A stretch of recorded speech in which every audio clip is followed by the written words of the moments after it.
मध्य प्रदेश के राजनीतिक गलियारों में इस बात को लेकर अटकलें तेज है कि ज्योतिरादित्य सिंधिया विधानसभा 2023 का चुनाव लड़ेंगे।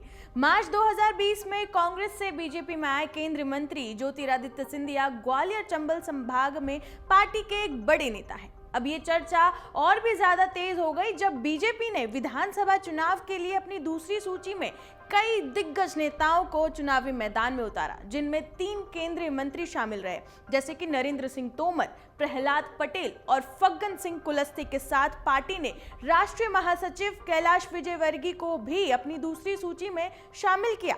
इसी के साथ ही मध्य प्रदेश में बीजेपी में मुख्यमंत्री पद के लिए दौड़ शुरू हो गई। विधानसभा चुनाव में सिंधिया की उम्मीदवारी की संभावना तब और बढ़ गई जब उनकी बुआ और राज्य मंत्री यशोधरा राजे सिंधिया ने घोषणा की कि वो 17 नवंबर का चुनाव नहीं लड़ेगी। इससे चर्चा तेज हो गई कि शायद उन्हें शिवपुरी विधानसभा सीट यानी कि अपने भतीजे के लिए उन्होंने ये सीट खाली कर दी है। बीजेपी ने अभी तक शिवपुरी से अपना कोई भी उम्मीदवार घोषित नहीं किया है।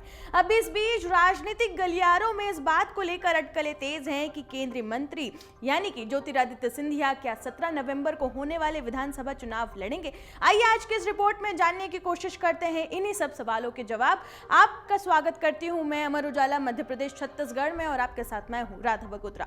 सबसे पहले यहाँ पर बात कर लेते हैं मध्य प्रदेश विधानसभा चुनाव 2023 के बारे में। तो बीजेपी अपने चुनाव प्रबंधन और प्रत्याशियों के चयन में कांग्रेस पर बढ़त बनाए हुए हैं। गुरुवार को भोपाल में बीजेपी कोर कमेटी की बैठक हुई। बैठक में चुनाव प्रभारी भूपेंद्र यादव, नरेंद्र सिंह तोमर, प्रहलाद पटेल, ज्योतिरादित्य सिंधिया, प्रदेश अध्यक्ष वीडी शर्मा और संगठन महामंत्री हितानंद शर्मा शामिल हुए। तो वहीं बीजेपी ने 4 सूचियों में 230 सीटों पर अपने 136 प्रत्याशियों के नामों की घोषणा अब तक कर दी है। अभी 94 प्रत्याशियों की टिकट की घोषणा करनी बाकी है। तो वहीं राजनीतिक ऑब्जर्वर का ये मानना है कि सिंधिया के जो समर्थक है वो उन्हें सीएम के रूप में पेश करना चाहते हैं।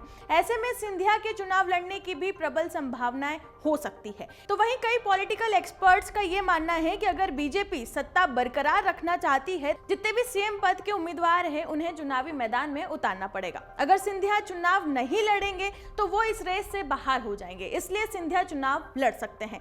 पॉलिटिकल एक्सपर्ट्स को यह भी लगता है कि बीजेपी और कांग्रेस के बीच मुकाबला जो है वो बहुत करीबी है और भगवा पार्टी अपनी मजबूत सीटें जीतने की कोशिश करेगी, इसलिए वो सबसे मजबूत उम्मीदवारों को मैदान में उतारेगी। तो वहीं पॉलिटिकल एक्सपर्ट्स की माने तो चुनाव की अतिरिक्त जिम्मेदारी जो है वो तोमर के हाथों है, इसलिए उन्हें मैदान में पहले ही उतार दिया जा चुका है। बीजेपी शायद सिंधिया को विशेष अधिकार ना दे जो उसी क्षेत्र में आते हैं। दूसरे सिंधिया और तोमर में संयोजन से बीजेपी ग्वालियर चंबल क्षेत्र में अधिकतम सीटने की जो रणनीति है वो बीजेपी तैयार करने की कोशिश कर रही है।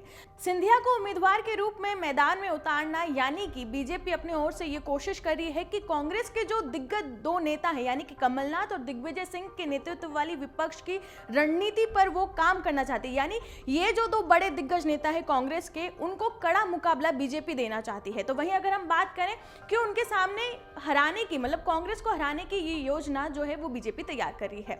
इससे भी महत्वपूर्ण बात यह है कि सिंधिया की उम्मीदवारी यानी कि राजा साहब, दिग्विजय सिंह और महाराजा साहब यानी कि सिंधिया के बीच राजनीतिक प्रतिदायित्व को जन्म देगी। इसके साथ ही दिग्विजय सिंह ने पहले ही अपने बेटे जयवर्धन सिंह को ग्वालियर चंबल की रणनीति की जिम्मेदारी सौंप दी है।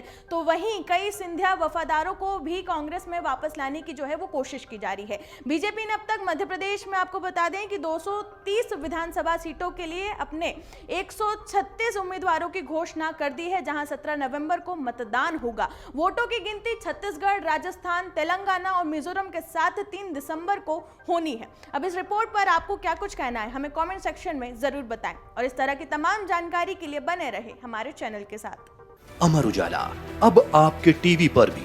अपने स्मार्ट टीवी पर यूट्यूब पर सर्च करें अमर उजाला, चैनल सब्सक्राइब करें और देखें ताजा खबरें, वो भी HD क्वालिटी में। और हाँ, बेल आइकन दबाना ना भूलें ताकि हर खबर हो आपके घर। अमर उजाला, निष्पक्ष, निर्भीक, निरंतर।